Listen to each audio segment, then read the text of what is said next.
Isolation and compartmentalization is one of the most powerful security controls available to you, and if used effectively, can mitigate most security threats. Isolation and compartmentalization is used to implement security domains, creating separate levels of usability, security, and supporting different identities or aliases for privacy and anonymity. If an adversary exploits a vulnerability, isolation and compartmentalization mitigates the impact to the isolated security domain. Let me give you a simple but very effective example of isolation and compartmentalization.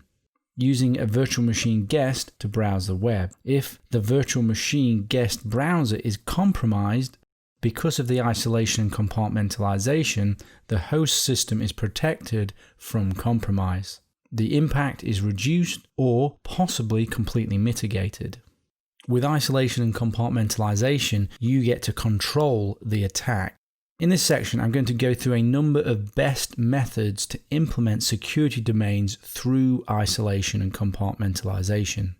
And multiple methods can be used in combination, like a virtual machine with a sandbox with encrypted partitions, etc.